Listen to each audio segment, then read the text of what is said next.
Leonardo Muller or Malika, what should they call it? Leonardo Muller will do, yeah. Or Leonardo Muller-Rodriguez. You have too many things. So Leonardo is a musician and is a scientist working PhD at the University of East Anglia, and he's collaborating with the possible project in the utilization of music in the patient journey. And Leonardo is going to talk about the impact of music on the brain. Thank you, Leonardo.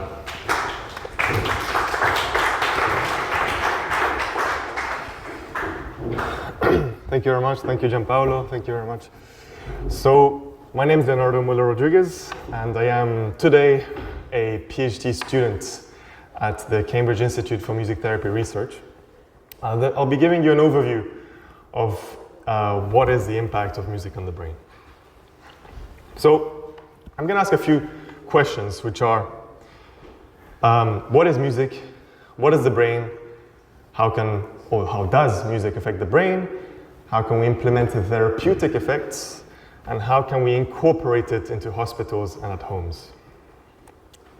So, what is music? We'll start with some definitions, the evolution, the origin, distinguish it between listening and playing, and the type of analysis that we're conducting in science.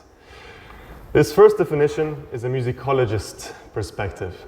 So, Keith Clifton describes music as a sequence of sounds and silences that a receiver or listener organizes in a meaningful shape. And I like this picture here, which kind of depicts waves and silences that are going all the way to this little ear, which is the listener, who makes sense in a meaningful way of these sounds. It looks like a tree in this case. So a more physics-based definition. Here you have sound waves that make their way to an eardrum. And these sound waves are then transformed into some electrical activity, which is then processed by the brain. So formally, we can say music is an accumulation of coordinated waves of different amplitudes, forming frequencies in a harmonious or non-harmonious way, traveling through the air to reach our eardrums. And then it's converted into electrical signal and processed by our brain networks. Now, these two definitions focus on the perceiver and the listener. There's no music without a brain or a perceiver. And what does the thing that the previous definition, the physics-based one, does not focus on is the meaning. And we can maybe talk about emotions in this case. And Aristotle has a nice definition. Aristotle says there are two functions to music. The first one is the imitation of emotions, and a bunch of emotions which make up character. This is different to visual arts in his view, because visual arts depict signs of emotions. It's not a hierarchical distinguishing, I'm just saying how he distinguishes it. And the other function is the catharsis. Catharsis is taking extreme emotions with a matching musical emotion and bring you down to equilibrium. So, I think this is a nice way to encapsulate the function of music. Music is an evolutionary pro-social tool to communicate emotions between humans. Here you see a rock tool engraved with some music. This is, I do want to say there's AI-generated images in these presentations, unless stated. Meaning. So there's this ethnomusicologist, Jack Blacking, who says that there were vocalizations initially about 200,000 years. And as the brain developed and evolved to produce more complex vocalizations and processing, this split the vocalizations into two types of information, of meaning. On one side is emotions, and the other side is information. That is a meaning from music and meaning from language. And this is in parallel to what neuroscience is dictating in terms of auditory neural processing. There's the resource sharing stage and then the modularity stage when we're processing audio. And I'm going to explain it in more detail. Basically, it just means that auditory signal comes in, and there are some brain regions that overlap in the processing of audio. And then it goes to a central processing hub, we'll see a bit later, the thalamus, which splits it. Okay, music or language, and you go to more specialized brain areas for these. So there's a sort of overlap here between ethnomusicology and neuroscience theories. A bit more recently, 2,000 years ago, we can see that there has been a development between the link between music and healing. So the Greek god Apollo, god of many things, but this includes medicine, arts, and music. Pythagoras, he invented the division, mathematical division between octaves that you can see on a piano. Curiously, the story behind Pythagoras is that he was in a market hearing blacksmiths working on their hammers, and he realized that the hammers that were hitting at the same time sometimes were in consonant, sometimes were dissonant. Must have had a good ear, I would say. And then Hippocrates, that a lot of you guys here, medical doctors, will know, he used music for his patients. So what is listening? Listening to music means to anticipate upcoming musical architecture and structure. There's a bit more than just processing auditory information. There's a sort of anticipation, prediction. There are two types of listening I want to distinguish. Passive listening, which is you can be actively engaged in a certain task while having background music. For instance, you can have a conversation and there's background music going on. Your brain is still processing it in the background, and hence why suddenly you can have this association remembered by a Taylor Swift song. You're like, oh yeah, I know this.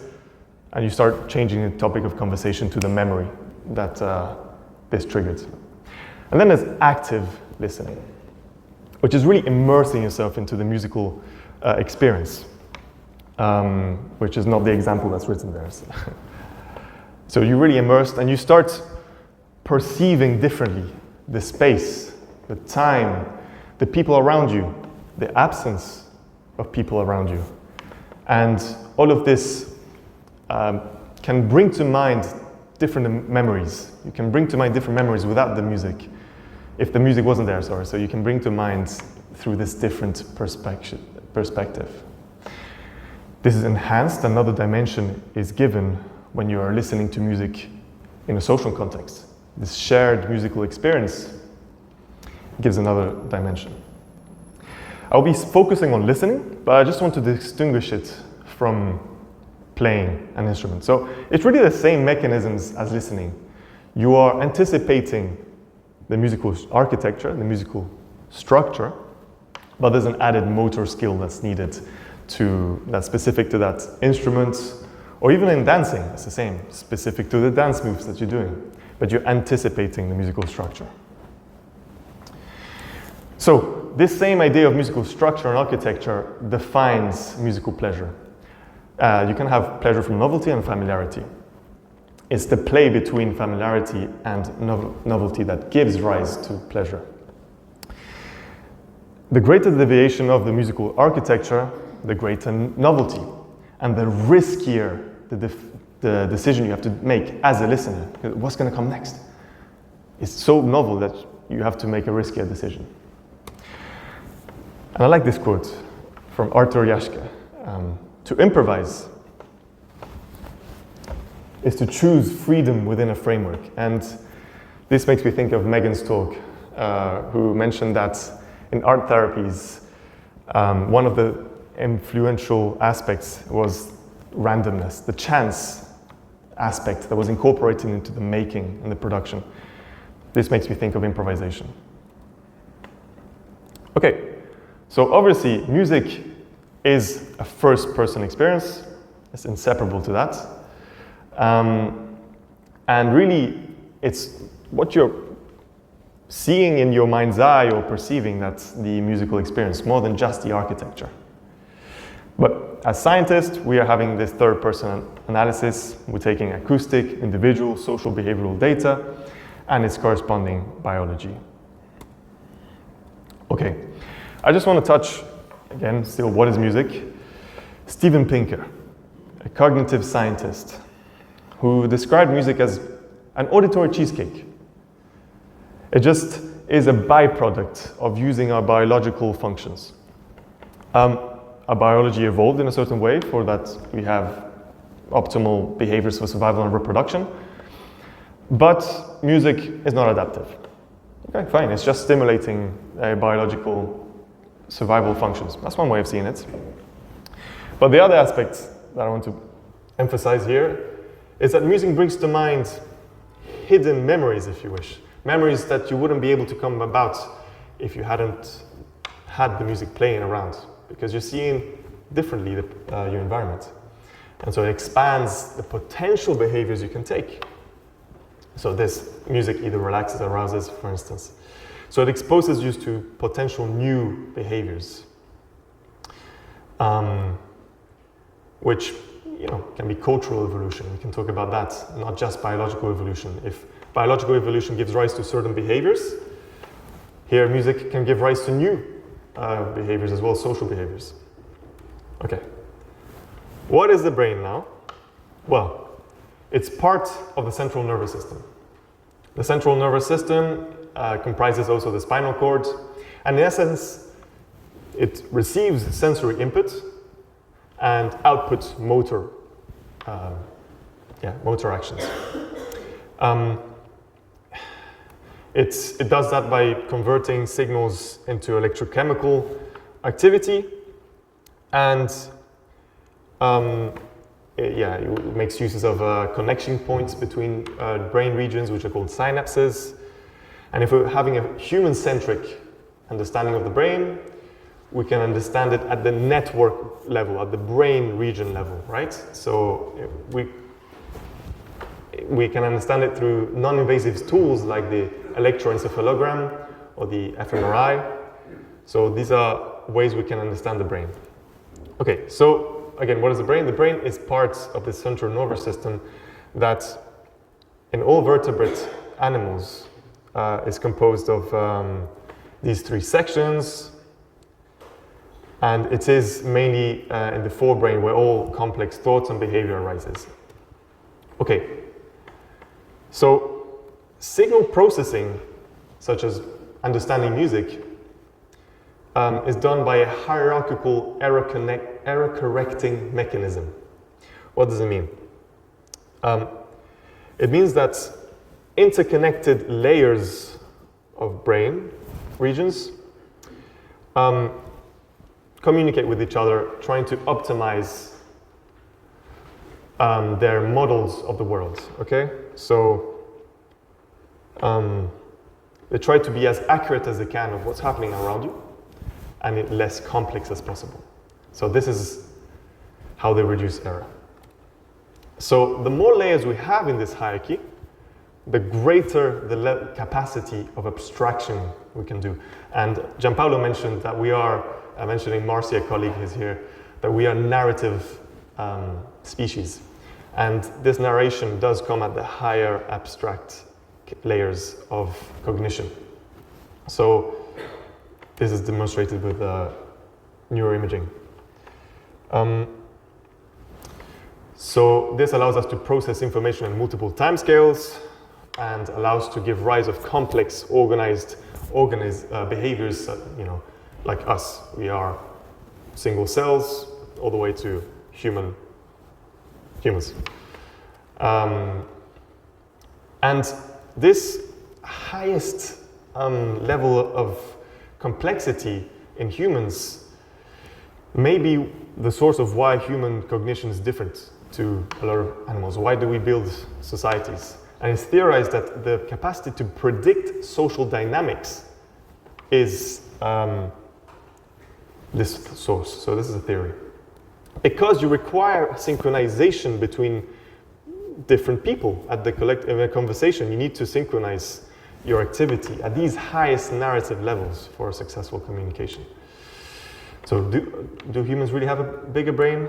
Well, you can see that elephants have a bigger brain, but in this measure of encephalization quotient, as they call it, which is just comparing the brain size to the body size, humans are among the top in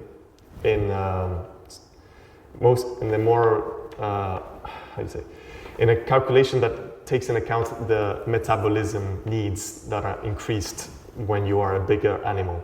Because if you don't take in consideration metabolic needs, you have little animals that have, bigger brain to size to body ratio. But humans are at the top in that area. But really, it's just evolution working, because there's just a 10% linear scaling up of the brain compared to our primate cousins. So it's just evolution working. So we're not a mystical thing, we're just evolved in this way. But was it evolved by higher social cognition needs? Well, that's a question. So, yes, we're talking about the brain, but the brain is embodied and situated in an environment. And this situation allows us to do all these error correcting mechanisms. So here's an example of two brains communicating, where these red arrows are the places where there is error correcting mechanisms. And you do it by changing your narrative expectations, by acting in different ways, and yes, so this is just an overview of how this idea is implemented. Finally, in terms of our brains, we're pretty much the same as when music started. Music started about apparently 40,000 years ago, with archaeological findings demonstrating this. Old flute on a bone flute. But really the only genetic changes that have been occurring to our brain over the last 12,000 years have been related to agriculture. So it's the diet and protection from disease genes that are occurring in this genetic modification over the last few years. So we're very similar to when music started, to some extent. Obviously our environment is quite different. What can music do to our brain? So why is heat tapping? Well, because it evokes subjective feelings, physiological arousal, and eventually makes us want to move. Let's delve a bit more into the brain regions of musical emotions. So here you have the musical network of the brain. And you can see this acoustic limbic pathway, which gives rise to the rewarding aspect of music. This is where dopamine activity happens, and it's really NAC. NAC is a good place. Nucleus accumbens is a good place to start. Then these connect to places like the hippocampus, which can't see in this diagram, which gives rise of memories. This is the part that gets degraded in Alzheimer's. And the type of memories are associated with social attachments and memories. Musical emotions can also increase in the social aspect, social proximity, contact, because you're going to shared experiences, social cognition, communication, we've heard these in the talks earlier, empathy, communication, here make rise to meaning, the split, language and emotions, synchronicity of actions, cooperation towards greater social shared goals. So after listening to music, these things improve. Moreover, if you can think of hormones, we can think of oxytocin for most of these functions. As well as if we think about musical pleasure, we think about the reward pathway, dopamine, and for pain transcendence effects of music, it shows that there's increased endogenous opioids. So we've heard a lot that music can reduce stress, like other art therapies as well. And how would that be the case? Here there's a systematic review and two meta-analyses in the same publication about music interventions on preoperative stress levels. At least there was, yep. And it basically it does increase, it reduces anxiety levels for pre-operations. But how does it do that?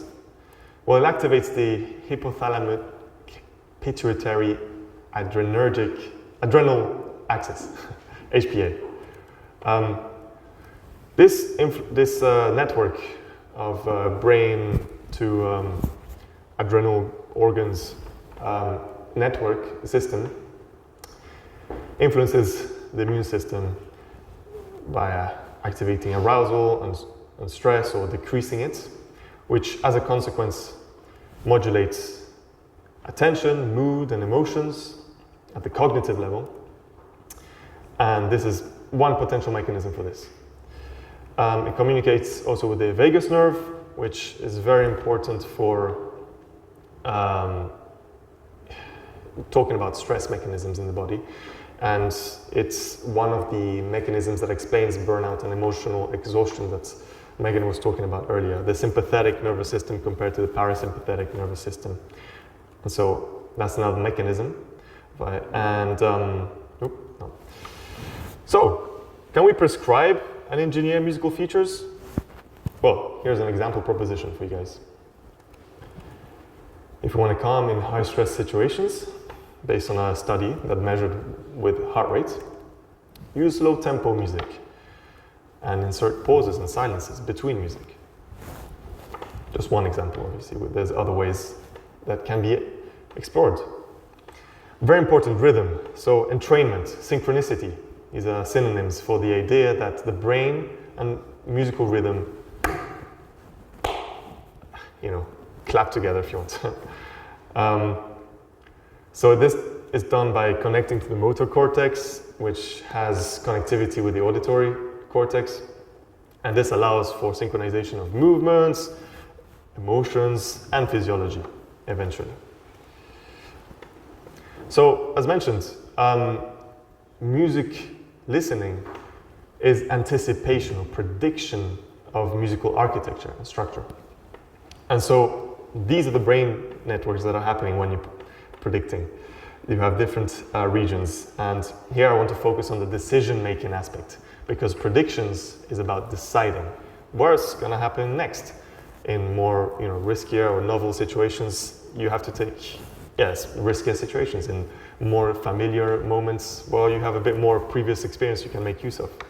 This ambiguity in decision-making is important, and this makes a link to the dorsolateral prefrontal cortex. Yes. So, what ways that the increased music can affect cognition is through background light classical music. There's some studies showing that you can increase your working memory capacity and perform better in healthy older adults. Also, if you play instruments or you dance throughout your life, compared to reading or playing board games, there's a reduced risk of developing dementia. Okay. Implementing music for therapeutic benefits. Let's focus on the cons and the distinction, but I just want to point to this image where we've just seen that you can either get in a relaxed state on your sofa, or you can get aroused and start boxing or doing some sports with music. Music can do the both.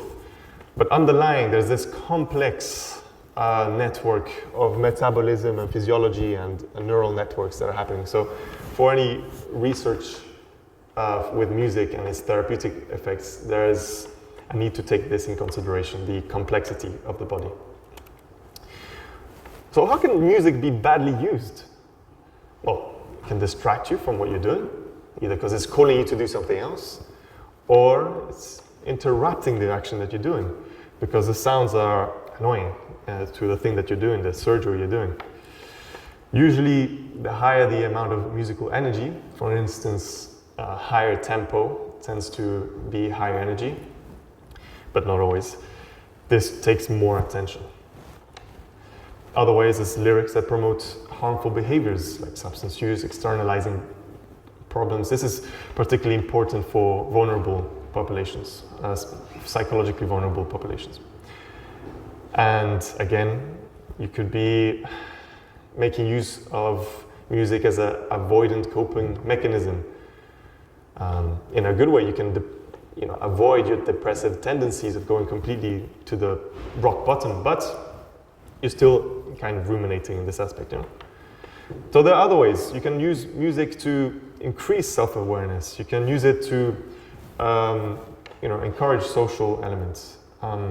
So there's possibilities of using music badly, but we're focusing on the therapeutic aspect. What's the difference between music therapy and music medicine? So these are different terms.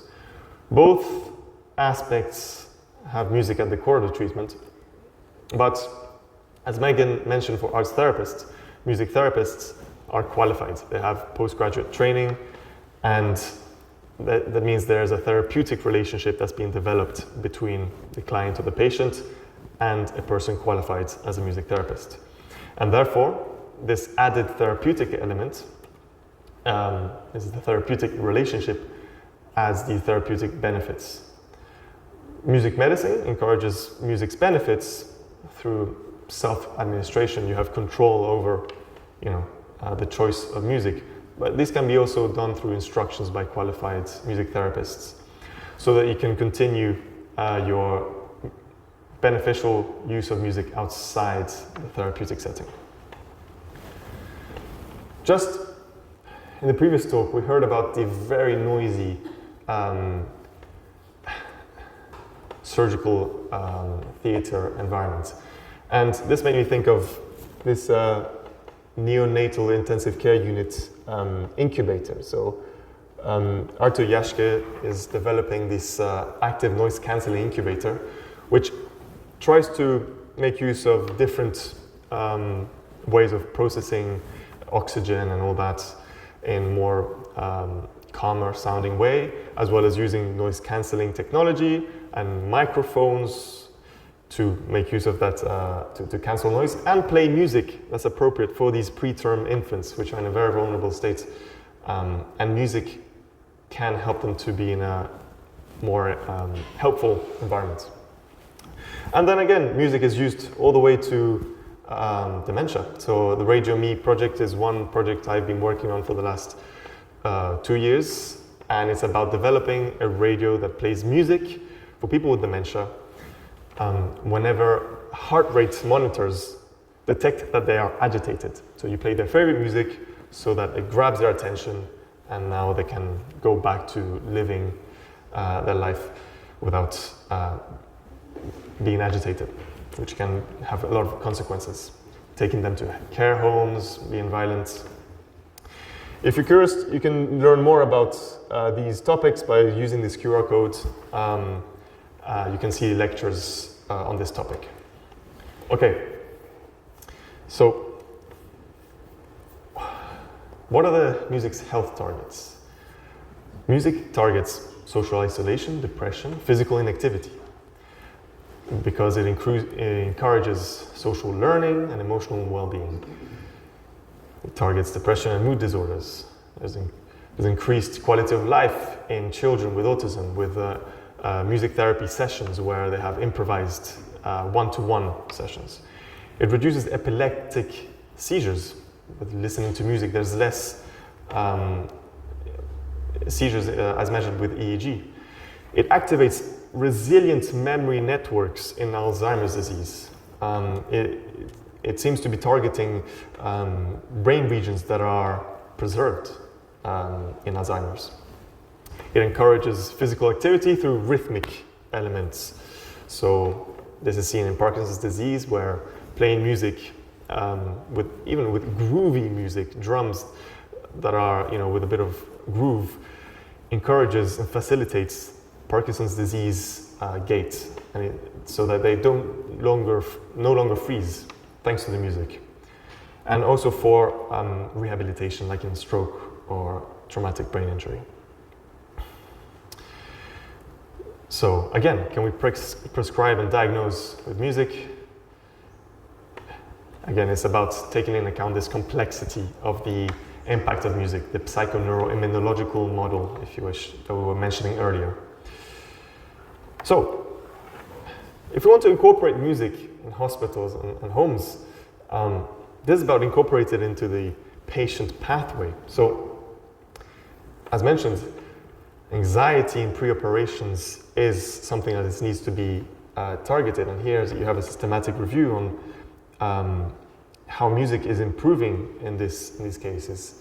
Gianpaolo mentioned that there's an ongoing potential project for helping reduce delirium with music, and delirium is a very prevalent symptom in surgery theater, and it might help reduce the amount of pharmacological use and improve recovery afterwards.